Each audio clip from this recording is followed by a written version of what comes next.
Hello and welcome to another edition of If Not Now Win, live from home. I'm Shelby Davis, And I'm Elizabeth Petrichone. and we welcome you to our special holiday edition. It's holiday time, everyone. It's everyone's favorite time of year. Liz, happy holidays and happy almost New Year to you. How are you? Happy days and happy almost New Year's to you too. Thank you. It's pretty much almost Christmas time. So, what are you most excited for this holiday season? Well, it's kind of hard, with COVID and everything, Yeah. but where I live, my whole family lives. Hmm. So I will be with people. Hmm. And this is the first year that I've done some serious Christmas shopping, you Right. know, Yeah. online. Yeah. Of And course. it just feels really good because for the first year, this is the first time in a long time that I've actually found things that people will really like. Yes. What do you is there something on your Christmas list this year that you hope Santa Claus brings you? Is there some kind of house item or something cool gadget wise that you hope to get this Christmas season? To tell you the truth, Shelby, I have everything. If I wanted something, I would get it, but I honestly cannot. I wish I could. I'm looking for some things for my walls, but I don't know what yet. So Yes. that's such a personal thing. No one could do it. How about you? I don't know. I mean, I'm pretty much content. I mean, you know what I think that's really good this Christmas season is that you don't really have to go into the stores. You could just stay at home and click, click, click, and everything will be to your house in 2 days.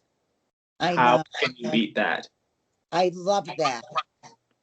And I also like that Christmas time is a special time for friends and family, which leads us to our guest this week.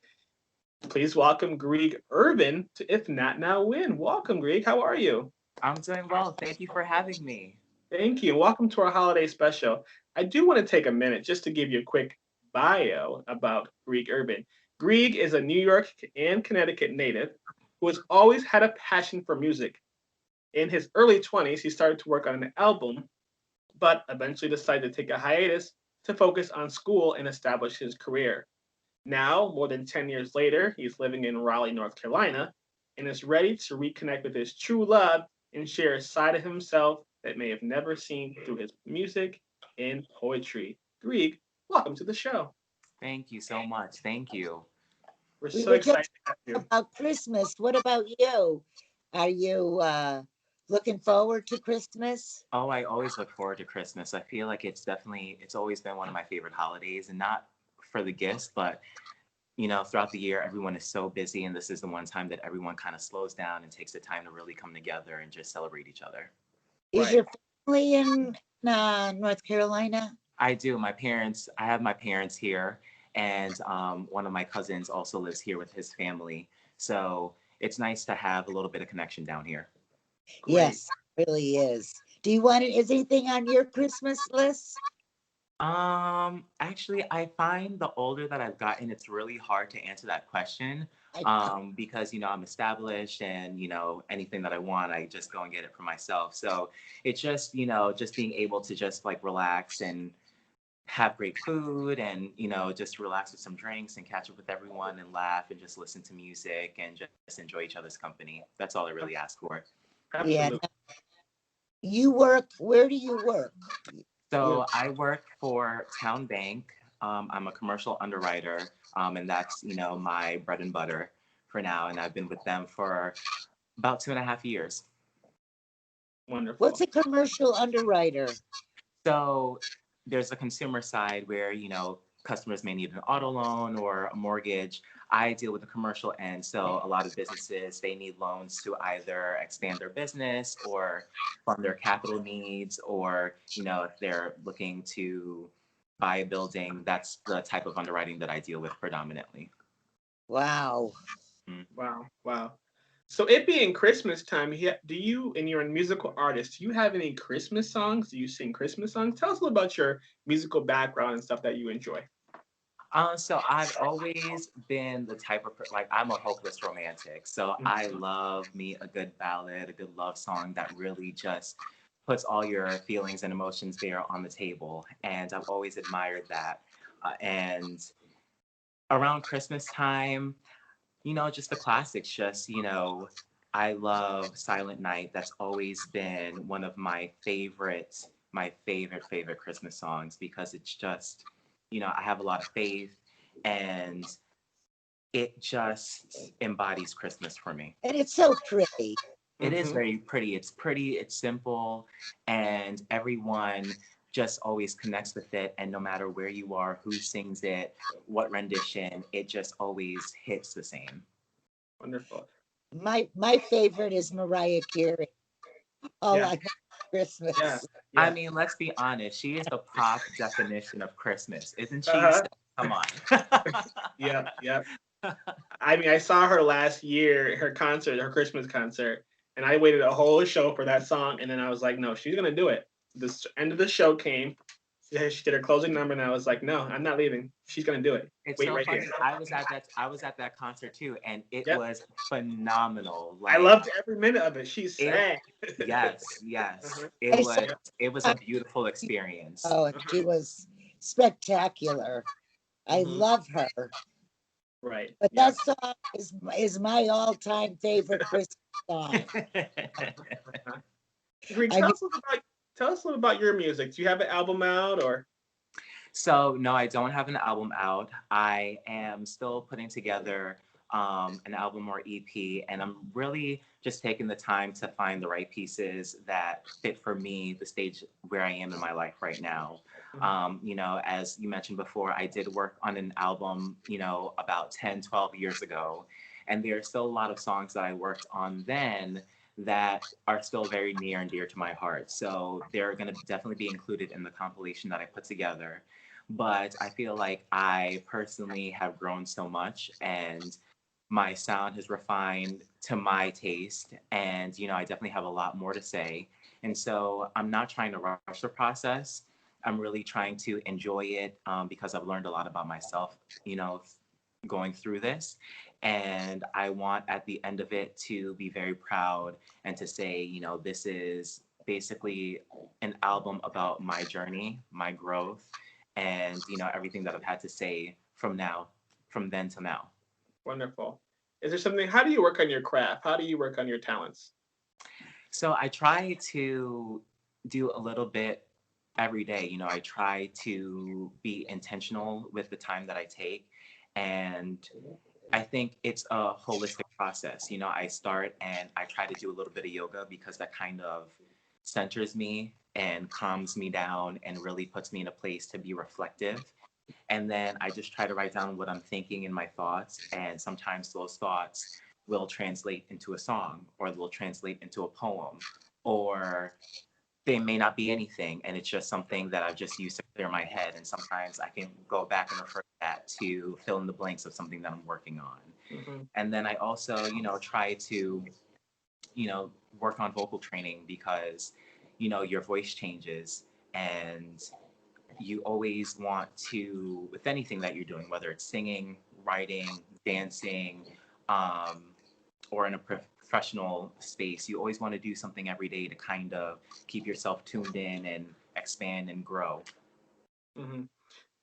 Do you work with a musical composer or a person who makes beats, or where do you get the background music for your lyrics from?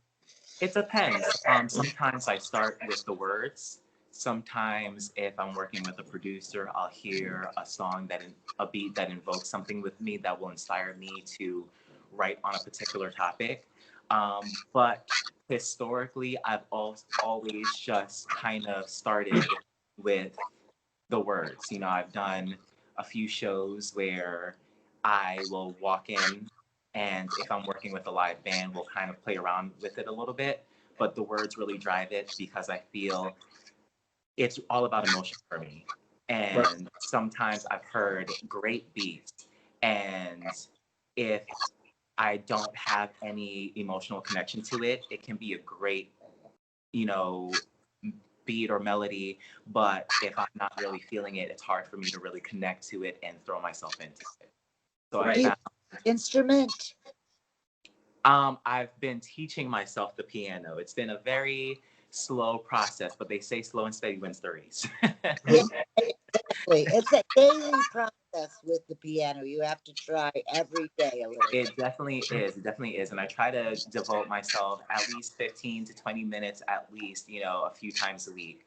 And, I get so envious because I just admire people who really just get lost in it and are so multi-talented with the various instruments. But, they had to start somewhere. And so I remind myself that, everyone's journey is different. So not to rush the process. Right. One thing that we do here at this show is we started this show because we want to motivate people. We want to motivate and educate people. Is there something, where do you find your motivation to continue to work on your craft? Because you have a daytime job, you did take that break, you came back to it, you found your motivation. Where did you find that motivation? What is your motivation? My biggest motivation, I will say what got me started back into my music was just a feeling of being lost and complacency.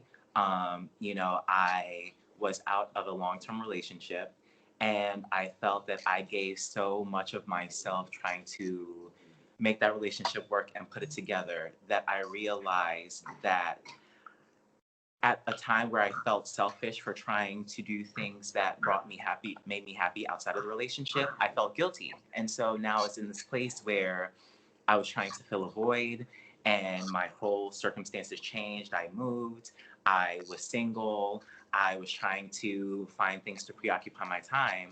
And I felt like it was the perfect motivator for me to reconnect with the things that I willingly put to the side for my relationship. And so that motivated me. And, reconnecting with that and helped me deal with the breakup. It helped me find my voice again. It helped me to be more confident putting myself out there and putting my music out there.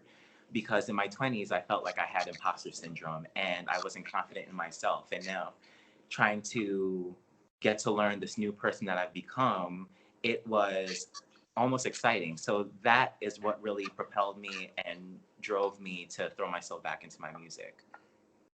Wonderful. Wonderful. Um, It's hard when you allow yourself to kind of, I know you said willingly give up things, but you always have to take care of yourself first. Absolutely. And that Absolutely. is the thing that takes years to learn. Yeah, it's very hard because you want everyone in your life to be happy, and that takes a certain amount of giving yourself to each person to be able to do that. And I will never blame, the person that I was with for me not doing things that I loved or chasing my dreams. Like I willingly chose to put that person first. But as you get older, you learn more about balance and how important it is to be passionate about things outside of your relationship because you are still your own person. And if you're happy in other avenues, then that will only help to grow your relationship. And so, there are definitely things that I'm still learning being in my 30s and, being in a different mindset and a different place. And it brings a different level of pride and confidence and happiness to your life. Self-care is so important. Very important. Absolutely. Absolutely. Just a quick little thing. You know how you're on an airplane and they always tell you put the mask on yourself first, then Absolutely. and most people don't understand that. And I'm like, yeah, how can you help anyone else or be in a relationship if you don't love yourself? Yes, Yeah. definitely. And I throughout think this that whole process, I've kind of tried to be intentional in not feeling selfish and taking the time that I need for myself. It doesn't mean that, I don't love anyone as much or that, I'm being selfish. It just means that I'm making sure that my mental space and my energy and my level of care is at a certain level so that way I don't feel depleted when I have to be there for other people. you're a whole person that way. Mm-hmm. It's not being selfish to take care of yourself. And I believe a lot of people think that it's selfish. Yes, definitely. And that's so sad. No, it's very important to take care of yourself. You have to have the right mind and right heart and right body to give yourself to someone else to give yourself out. So it's very important. Self-care is very important. With that being said, too, do you find it difficult to balance life and music and be able to make sure you're having the self-care, like the whole thing in a whole? Are you okay with that? Do you have any issues with balancing that? Um, there are definitely times where I feel like I have a lot on my plate and a little stressed, but I try to slow my mind down and think, so many people have accomplished so much in their lifetime, and we all have the same amount of time. And I feel that mm, me working on my music is a part of my self care. That makes me happy, and it goes to show that, I don't try to sit and force anything, because if I felt like I was forcing it, then it would become work or become stressful. I just sit down and I attribute a lot of it to my faith, because I pray on everything that I do. And I feel that everything that I felt called to do is because God put that in me. And so if he put that in me, then he will provide me the resources and the provision and the time and the capacity to be able to accomplish that. So I don't feel like I ever have to choose between one or the other. I know that once I give myself 100% to what I'm doing, and I'm intentional about when I do things, and I pray on it, then God will clear the way for me to succeed in balancing my work and my life and my self-care. Wonderful. Yeah. Which kind of segues to our quote of the week. And our quote of the week this week is, you've got to get up every morning with determination if you're going to go to bed with satisfaction. Satisfaction. Thank you. Satisfaction. Thank you.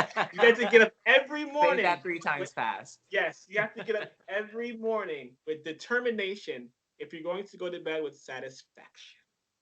What do you think about that, guys? I think I that's love a it. great quote. I love it.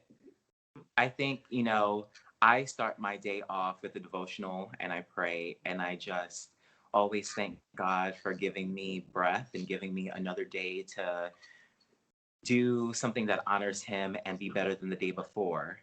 And, there are definitely times where I've woken up and I'm just like I'm not ready for today, or I just want to just hide under the covers today. And you underestimate how much that initial thought sets the tone for the rest of your day. Yep. For the rest of the day. Absolutely, because Wake it up like determined. that's the lens that you decide to look through, and it kind of is what drives your decision. So if you are just thankful just for that one moment in the morning, it definitely sets the tone and the pace for how you attack everything else throughout the day. That leads me to this. I'm a true believer of speaking it into existence. For example, if someone asks you how you're doing and you say, I'm okay. Someone asks you how you're doing, I'm here and I'm living. Thank you. How are you today? You gotta Mhm. speak it out there. You have to have that mindset. Changing your mindset might change your whole day. You know? Absolutely. They say, if somebody says, how are you? I always say, holding on it by a string like everyone else. Yeah, yeah, yeah.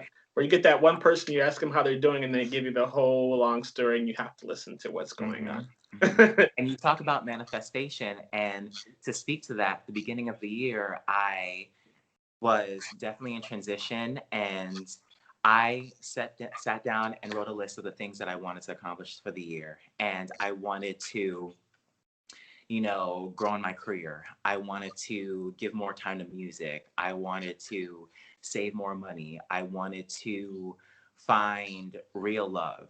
And I looked at that list after, my relationship ended and I moved out, and, the dust kind of settled.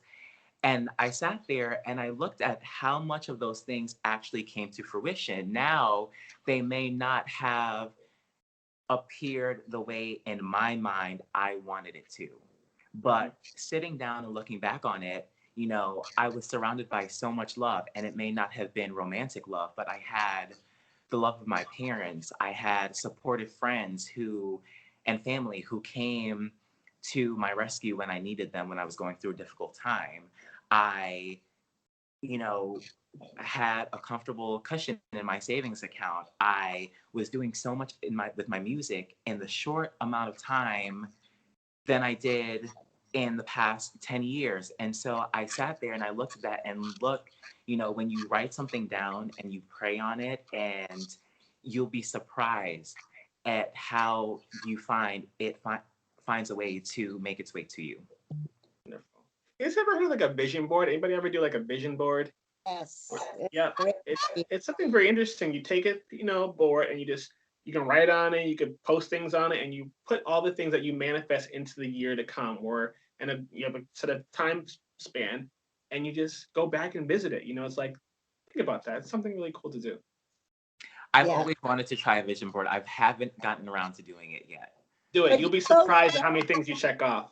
Yeah, but you wrote it down. So Mhm. it's just a different way of doing it. Yeah, I find writing and journaling for me is like the best way. The best. Even when, in my relationship, when we didn't always see eye to eye, for me, because I'm a very contemplative person, and I'm not the type of person to just say how I feel, right off the bat in the beginning.